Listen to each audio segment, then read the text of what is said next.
Hello ഇത് എവിടെയാണ് നിങ്ങള്? അതെ സൂറാക്ക് വരാൻ തുടങ്ങിയിരിക്കണേ. അല്ലേ സത്യശീലനല്ലേ? സത്യശീലനാശാനൊന്ന് കൊടുക്കോ? ഇല്ല. അല്ല ഞാൻ ഭാര്യക്ക് വയറുവേന തുടങ്ങിയേക്കണ്. ഓളെ ആശുപത്രിക്ക് പോവാന്ന് പറഞ്ഞിട്ട് കറിയാണേ. അല്ലല്ല ആശുപത്രിക്ക് ഞാൻ മരിച്ചാലും ഞാൻ ആശുപത്രിക്ക് കൊണ്ടുപോല. അത് നിങ്ങൾ പറഞ്ഞില്ല ഞാൻ കൊണ്ടുപോല പറഞ്ഞ. അല്ല അല്ല പക്ഷെ ഒന്ന് ഇങ്ങോട്ട് വരുമോ? നിങ്ങളൊന്ന് ആരെങ്കിലും ഒന്ന് ഇങ്ങോട്ട് വരുമോ? ഓൾക്ക് നല്ല വരാനുണ്ട്. ഇല്ല ആശുപത്രി കൊണ്ടുപോകാനല്ല. അല്ല നിങ്ങളൊന്ന് വരിക വെച്ചാലേ എന്നാ ഒരു ധൈര്യമായിരുന്നു.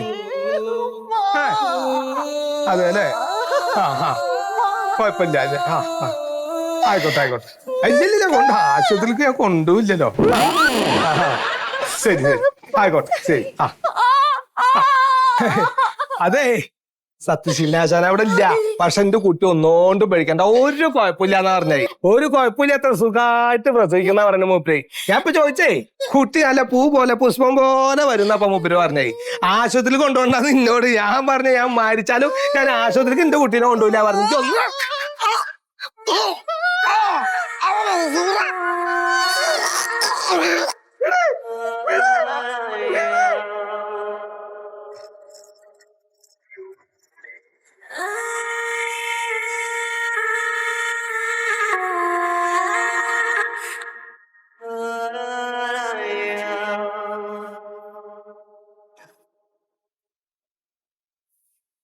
നീ ഇവിടെ എവിടെയും വന്നിരിക്കേ.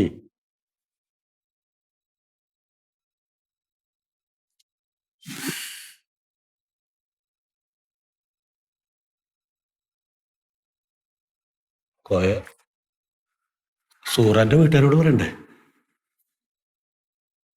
ഞാൻ അവളുടെ അങ്ങ് മൊയ്തുവിനെ വിളിച്ചു പറ.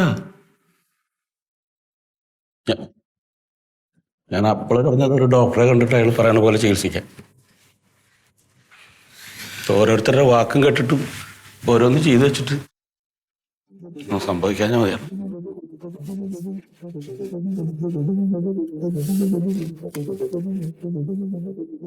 അതെ നീ ആ മൊയ്തുവിന്റെ നമ്പർ താ, ഞാൻ വിളിച്ചു പറയാം. ഈ സുഹറയുടെ ആൾക്കാരാണ് സാറേ?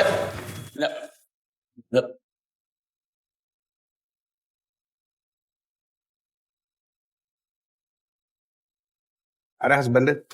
Koya sir husband. ഞാൻ ഏത് നൂറ്റാണ്ടിലാണോ ജീവിക്കണേ? ആ സ്ത്രീക്ക് ചികിത്സ നിശ്ചയിക്കാൻ തന്നോട് ആരാ പറഞ്ഞു?